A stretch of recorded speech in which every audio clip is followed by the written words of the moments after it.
2000-ndate keskpaigas tabas automaailma täielik kupeede hullus ja kõikvõimalikke keretüüpe prooviti ikkagi kupeedeks ümber joonistada ega ka Volkswagen ei saanud sellest laevast kuidagimoodi maha jääda. Seega tuli aastal 2006 välja Passat CC, mis siis 2012 aasta facelifti käigus nimetati ümber lihtsalt CC-ks ja see tähistas siis Comfort Coupe'i ehk Passatist oli saanud selline kupeelike joonega, ümar, madalam ja sportlikum versioon.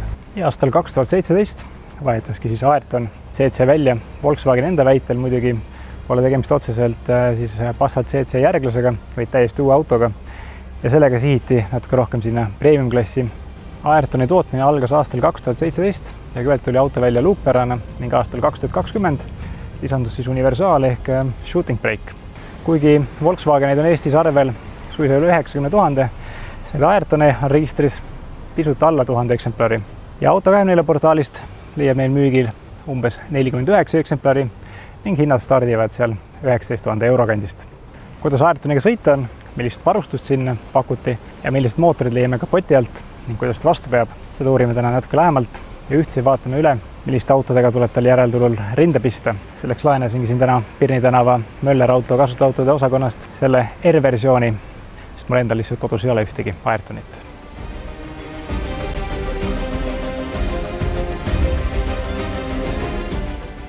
Ayrtoni disain on minu meelest päris hästi õnnestunud. Ta näeb ikkagi märkimisväärselt edevam ja kallim välja kui Passat. See, kus need esituled selle iluverega ühte jooksevad, see on päris siuke äge ja huvitav lahendus. Ja Ayrtoniga said juba baasvarustuses kaasa piiled esituled. Facelifti käigus muudeti siin iluvere ja pisut ka seda esimest kaitserauda. Ja võrreldes Passatiga on Ayrton 95 mm pikem, 39 mm laiem ja samas 21 mm madalam, nii et ikkagi õige pisut suurem auto, mis võiks eelkõige väljenduda seal sõitjate ruumis. Ja kuna ka teljevahe on 46 mm võrra pikem, siis sellest võidavad eelkõige need, kes siin tagumises seas reisivad ja seda eelkõige põlveruumi võrra. Ka tagumised tuled on loomulikult LED-id. Mudeli värskenduse käigus said need põgusalt uuema disaini, tagumine kaitseraud sai uue disaini. Pagasiruumi on siin 563 liitrit, siis luukpäära tüübis. Ja selles shooting brake'is on siis 565 liitrit ehk tervelt 2 liitrit rohkem. Mõlemal on see laadimisava mõnusalt suur, nii et siia asju sisse panna on üsnagi mugav. Mudeli värskenduse järgselt said lisavarustusena tellida ka helendava embleemi.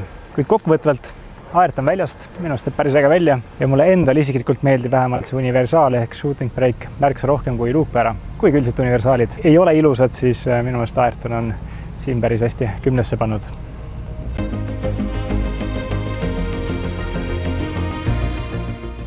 Mootorite rivi avas siin siis kapoti all 1,5 liitrine rida 4 bensiinimootor. See oli 110 kilovatti ehk 150 hobujõudu, kiirendusega 0-100 8,9 sekundit. See ei ole just väga nobe, aga linnakiirustel saab väga edukalt hakkama. Edasi tulid juba 2-liitrised bensiinimootorid. Esimene neist 140 kilovatti, kiirendus 7,7 sekki 100, teine juba siis 206 kilovatti ja kiirendusaeg lausa 5,6 sekundit 100. 2020 aasta mudeli värskenduse käigus kadus see 1,5 valikust ära ja asendus 1,4-liitrise e-hübriidmootoriga, mis on siis pistikhübriid. Kilovatt oli 160, kiirendusaeg siis 7,8 sekundit 100. Ja ühe põnevama variandina lisandus R-mudel. Sellel on kilovatte juba 235, mis siis hobujõududes teeb 320 ja kiirendusaeg on lausa 4,9 sekundit 100. Diiselmootorid olid siin kõik 2-liitrised. Kõige lahjem neist oli siis 110 kilovatti ehk 150 hobujõudu, kiirendusaega 9,1 sekundit. Ja edasi tuli juba 140 kilovatti, mis kiirendus 8 sekundit 100, 175 kilovatti ehk 6,5 sekundit 100. Viimane neist kadus paraku mudeli värskenduse käigus ära ning see 140 kilovatine mootor sai endale 7 kilovatti juurde ehk siis arenes kokku 147 kilovatti. Reeglina on käigukastiks 7-käiguline topeltsiduriga DSG, kuigi üksikutel turgudel sai kõige lahjemaid mudeleid ka 6-käigulise manuaalkastiga. Üldjuhul veab esivedu, aga võimsamatel mudelitel on siis Haldexi nelikvedu, mida siis Volkswagen kutsub 4Motioniks. Ja kangemaid mudeleid said ka adaptiivvedrustusega.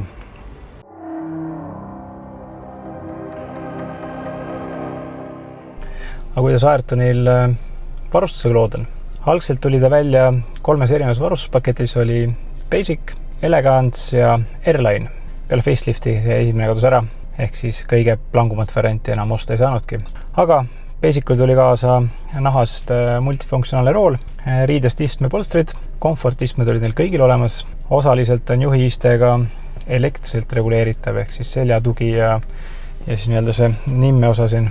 Elektriliselt soojendusega peeglid, automaatsed esituled, püsikiirushoidja, 2 tsooni kliima, vihmasensor ja siis ka võtmevaba käivitus.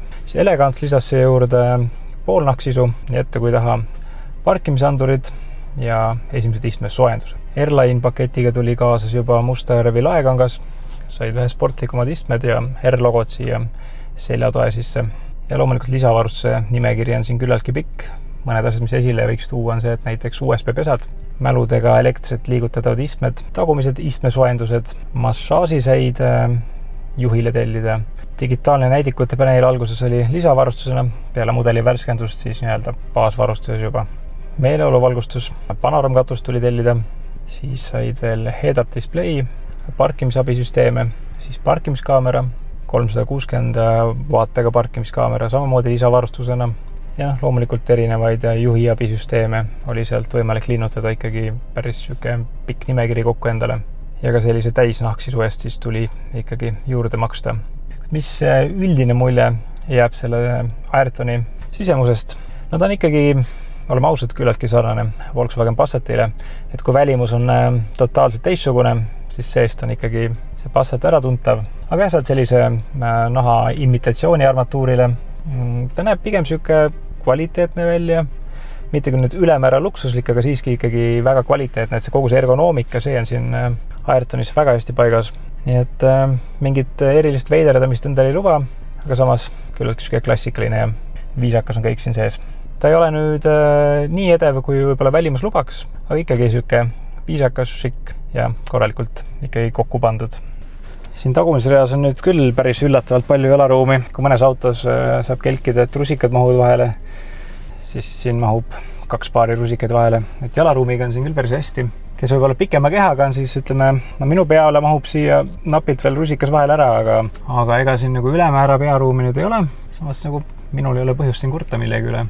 Luukpära variandis pidi see lagi pisut madalam olema, nii et seal võib see küll üsna lähedale tulla. Istmed on taga küllaltki mugavad.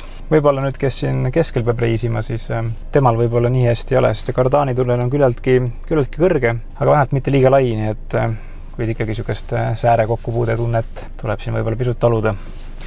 Käetugi on olemas, topsivõitjad on olemas ja ka suusaluuk on siin autos kenasti olemas. Nii et kui on ka rohkem varustust peale võetud, siis saad oma istmed sooja panna ja ka tagant ise kliimat kontrollida. Kuigi see jalaruum, seda on ikkagi hämmastavalt palju.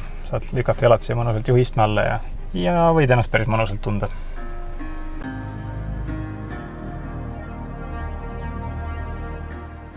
Aga kuidas Ayrton sõidab, see proovime kohe järgi. Alustuseks võib öelda, et see siin konkreetne on see kõige kangem ehk R-versioon 235 kilovatti.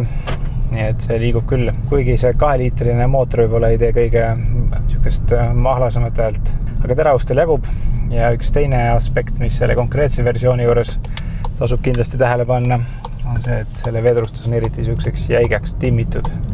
Nii et näiteks laamavatest politseinikest ülesõit ikkagi ei ole kõige pehmem ja võib-olla ka löökaukudest on natuke selline pisut jäigem või ebamugavam. Aga suures plaanis ta ei ole nüüd ülemäära jäik. Siin on peal ka adaptiivne veermik, mis tuleb nendele kangetele versioonidele baasvarustusena kaasa ja kurvides sellist kerekaldumist ikkagi on suhteliselt vähe. Nii et selle koha pealt ei ole suurt midagi ette heita. Kogu see isteasend on päris mõnus ja ka see, et sa saad seda istet siin päris mitmes suunas päris ulatuslikult reguleerida. See muudab ka see sõidu ikkagi mõnusamaks. See on komfortistmed sees, küljetugi on täitsa piisav, kuigi ta on natuke laiemale seljale võib-olla, aga ka seda saad siin timmida vähe kitsamaks enda jaoks ja mõnusamaks. Ja mulle meeldib see rool. Ta on väga konkreetne käes. Tagasside on siin üle ootuste hea, nii et sa saad ikkagi aru, kus poole ja mismoodi see auto läheb ja kuhu ta minna tahaks. Ja ta on niisuguse paraja jämedusega, et ta ei ole nüüd liiga jäme, et sõrmed ümber, et kinni maha võtma. Ja samas ta ei ole ka liiga peenike, et siin ebamugav oleks seda käes hoida. Vaateväli ette suunas väga hea, et A-piilarid siin on küllaltki peenikesed, nii et need ei varja siin suurt midagi ära. Omaette luguga muidugi on nüüd siin tahavaatepeegliga, sest et tagaaken on küllaltki väike ja kitsas, nii et sealt väga palju välja ei näe. Et kui sa Artenile ostma lähed, siis veendu, et esialgne omanik või ostja oleks ikkagi parkimiskaameraga juurde varunud, sest et muidu selle nähtavusega tahasuunas on ikkagi natuke kitsas. Aga üleüldine sõidamugavus või see on klassikaline Passat, et ta teeb ikkagi kõike küllaltki hästi, et siin pole nagu midagi ette heita, millegi üle viriseda. Ja võib-olla kui midagi ka nokkida, siis ikkagi see tuulemüra siin kuigi palju sees on. Seda enam, et tal on ilma raamideta aknad ja ajaga tõenäoliselt need tihendid ikkagi natukonnad järgi ja siis see tuulevihin võib minna pisut suuremaks siin. Aga ei, sõidab mõnusalt, mul on siin mugav, vist ei ole liiga pehme ja liiga kõva. Võib-olla see 1,5 liitrine ja 1,4 pistikübriid ei ole nüüd kõige erksamad masinad, aga need 2-liitrised, nii diislid kui ka bensiinimootorid, need liiguvad täitsa erkselt ja muidugi see Ayrtoni R-variant alla 5 sekundi 100 on ikkagi väga mõnus ja terav tulemus. Nii et pole siin midagi ette heita, täitsa õnnestunud auto. Endiselt mulle ta ikkagi välimuselt meeldib rohkem kui Passat, kuigi sees on Passati hõngu, siis kuidagi kombinatsioonid ta ikkagi töötab hästi.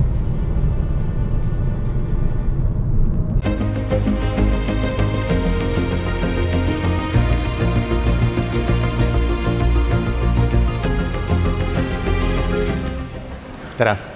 Täna oleme vaatluse alla võtnud Volkswagen Arteni. Arten oli meil tootmises 2017 kuni 2024. Kui nüüd juhtida mõningatele probleemsetele kohtadele selle auto juures, võib-olla alustades siit ülevalt, kui autol on panaroomkatus, siis probleemi võib tekitada vee äravoolutorud, mis kipuvad ummistuma. Ummistuse tagajärjel tekib niiskus ja vesisalongi ja see teeb kurja elektroonikale. Kontrollida saab seda lihtsalt, võttes alusmati ülesse, katsudes seda põhja siin. Kindlasti annab ka aimdust see, kui autos on niisugune kopetuse lõhn juba tekkinud või siis see põrand on siit märg. Teatud juhtudel on ka panoraamkatuse enda mehhanism ja need siinid siin hakanud siis nii-öelda nagu logisema. Luuk ei ole tahtnud enam korralikult töötada ja mingid tarbed on ka kirjeldanud seda olukorda, kus kohas siis luuk on siit nendest siinidest nii-öelda nagu välja hüpanud. Ja see on juba niisugune natukene suurem ja mahukam ja kallim töö. Artenil meeletuid rooste probleeme ei ole täheldatud. Mõningatel puhkudel on rooste alged saanud siia stange ja kere ühenduskohtadesse, aga tegelikult arvestades meie klimaatilist piirkonda ja need soolad, mis meile teeldele puistatakse, tegelikult tuleks järgida ka kõiki ülejäänud avasid ja kohtasid, et kuhu see sool võib sattuda ja hakata kurja tegema. Artenil on täheldatud ka mitmeid probleeme valgusribadega, mis siit jooksevad, et ei ole mitte väga ebatavaline, et need lähevad läbi. Sellel mudelil konkreetselt see küll praegu ei tööta, lihtsalt olenevad varustusastmest, aga need mõlemad võivad minna läbi. Õnneks on need eraldi vahetatavad. Üks asi, mida veel välja tuua, on siis värvkate ja selle paksus. See puudutab nüüd pigem nagu kogu brändi, et kõik igasugused kivitäkked ja tõksud tulevad väga lihtsalt välja. Ei ole ka väga ebatavaline, kui Artenil ütleb üles juhiabi süsteemis kaamera. See kaamera vahetus on iseenesest suhteliselt kallis, orienteerivalt kuhugi sinna 1000 euro kanti ta võiks jääda. Töölepingu tahab ka üles öelda tihtipeale välistemperatuuri andur. Iseenesest see töö on suhteliselt lihtne ja kogu protseduuri maksumus on orienteerivalt 50 eurot. Artenil tahab üles öelda ka tagaluugil olev pikk pidurdustuli, mille vahetamine iseenesest on omajagu väljakutse, täpselt töötunde ei oska öelda, aga peavaluda uutele omanikele võib valmistama hakata. Artenil mootoriruumist suuri probleeme välja tuua ei ole. Paljud vead on juba aastate jooksul saanud oma lahenduse. Mida võib-olla välja tuua on siis ketikaane tihend, mis hakkab ülevalt lekkima. Mõningatel juhtudel on olnud ka, kus on AdBlue torustik mootoriruumis hakanud lekkima. on hakanud ka lekkima Van't-Võll eesmine Simmer. See on natukene suurem ja mahukam töö, kuna kogu rihmaliin tuleb lahti võtta. Üsna levinud probleem Arteni puhul on ka veepumba korpus ja see töö on natukene mahukam, kuna ta asub siin all ja võib osutada üsnagi kulukaks. Artenil on olnud mõningaid probleeme ka käigukastiga. DSG kaste on aastate jooksul saanud väga palju uuendusi ja parendusi. Tagasikutsumisi on olnud seoses tarkvaralisi, kui ka siis olnud probleeme kasti õlitusega. Ja on ka olnud kordi, kus on tulnud see kast ka vahetada. Artenil on üldjoontes kasutusel vägagi kvaliteetsed materjalid. Võib-olla kui mõned asjad siit välja tuua, siis mudelid, millel on kasutusel olnud puitdekoor, siis on tulnud garantii korras neid välja vahetada, kuna siia on tekkinud mõrad sisse. Mõningatel kordadel on ka töölepingu lõpetanud Drive Assist, mis siis tähendab seda, et siin need funktsioonid ei toimi. Sellel puhul on tulnud ka ära vahetada rooliratas. Facelift mudelitel on täheldatud probleemi, kus siis laevalgustus hakkab iseenesest põlema ja siin puhul on vahetatud valgustid välja. Peavalu on tekitanud ka SOS moodul. Siin puhul on lahendatud seda nii tarkvara uuendustega kui ka siis terve mooduli vahetusega. Tarkvara uuendustega on lahendatud ka raadio ja multimeediasüsteemi küsimusi. Algusaasta mudelitel tekkis ka tagurduskaamerasse surnud pikslid. Mõningatel puhul aitas tarkvara uuendus, teistel puhkudel tuli süsteemi vahetada.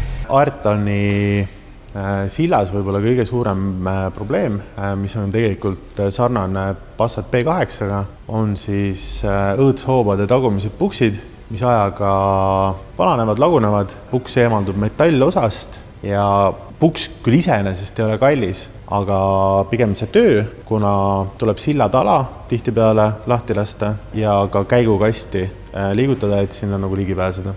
Üldjoontes on Passati sillad töökindlad, tuleb vahetada vaid jooksvaid kuluosasid. Paljud kasutajad soovitavad ka pigem alla panna 19-tollised väljad, kui on 20-sed, et need 20-sed pigem Eesti teedel põrutavad ja ka söövad kindlasti rohkem silda. Ayrtoni hooldusvälp on märgitud hooldusraamatu järgi 30 000 kilomeetrit või 2 aastat. Me kindlasti soovitame õli vahetada igal aastal, sellepärast et õli viskoossus muutub ka seistes.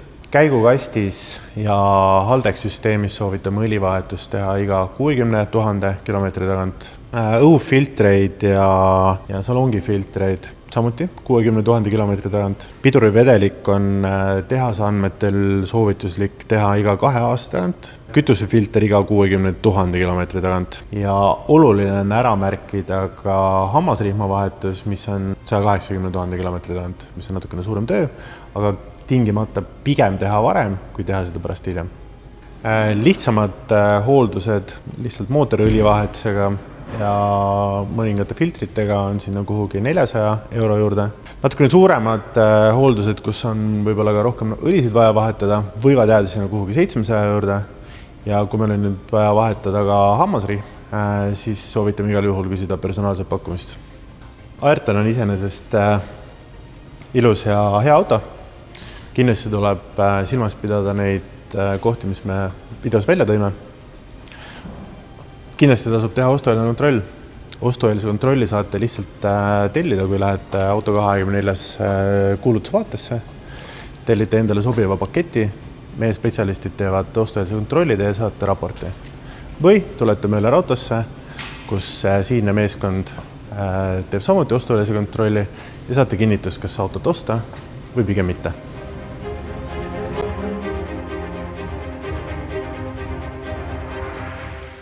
Kes siis võiks olla Ayrtoni konkurendid, kellega tuleb järelturul silma pista? Üheks neist on kindlasti BMW 4. seeria Gran Coupe. Esimene põlvkond läks tootmisse 2014, tehti kuni 2020.